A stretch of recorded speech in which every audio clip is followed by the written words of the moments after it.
ಪ್ರೀತಿಯ ನನ್ನ ಸಹೋದರ ಸಹೋದರಿಯರೇ,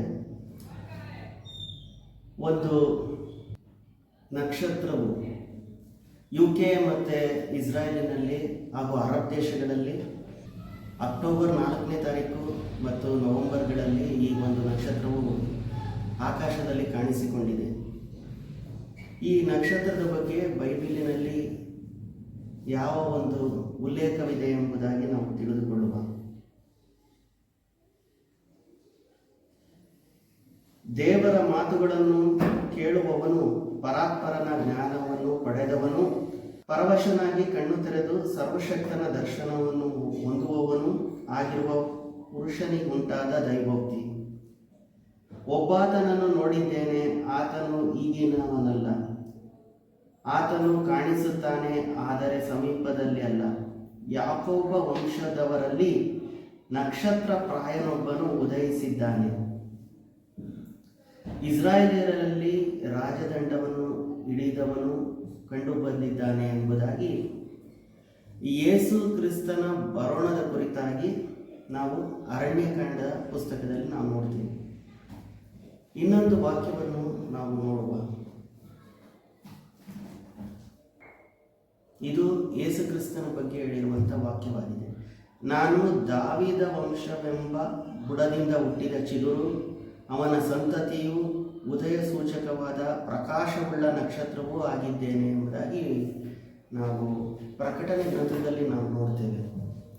ಕ್ರಿಸ್ತನು ಮೊದಲನೇ ಬರೋಣದಲ್ಲಿ ರಕ್ಷಕನಾಗಿ ನಮ್ಮೆಲ್ಲರ ಪಾಪಕ್ಕೋಸ್ಕರ ತನ್ನನ್ನೇ ಬಲಿಯನ್ನಾಗಿ ಅರ್ಪಿಸಿ ಮೂರನೇ ದಿನದಲ್ಲಿ ಮೃತ್ಯುಂಜಯನಾಗಿ ಪರಲೋಕಕ್ಕೆ ಏರಿ ಹೋಗಿದ್ದಾನೆ. ಈಗ ಎರಡನೇ ಬರೋಣದಲ್ಲಿ ಈ ಒಂದು ನಕ್ಷತ್ರವು ಯೇಸು ಕ್ರಿಸ್ತನ ಎರಡನೇ ಬರೋಣದ ಕುರಿತಾದಂಥ ಒಂದು ಸೂಚನೆಗಳನ್ನು ನಾವು ನೋಡಬಹುದಾಗಿದೆ. ನೀವು ಸಹ ಒಂದು ಅದ್ಭುತವಾದಂಥ ನಕ್ಷತ್ರವನ್ನು ನೋಡಿ ಆನಂದಿಸಿ. ಆಮೇಲೆ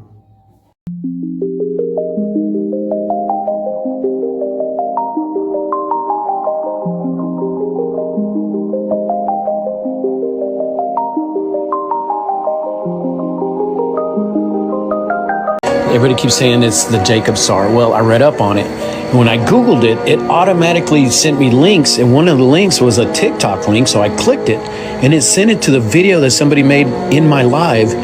And they tagged me in it and it said Chana Paul's Star Vega equals the Jacob Star. Well, that thing is going viral, I guess. But I Googled and that's what came up. But what I read on it is supposedly a star is going to appear in the night sky coming out of Israel with a scepter coming out of it.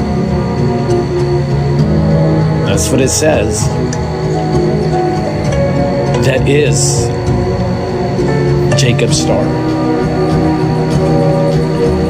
It is a prophecy that is in the Bible. That's what that is. It signals the coming of Jesus. So you know what that means, right? The fourth horseman is the end of days. That's what it means. The coming of Jesus. That's what it signals. But anyway.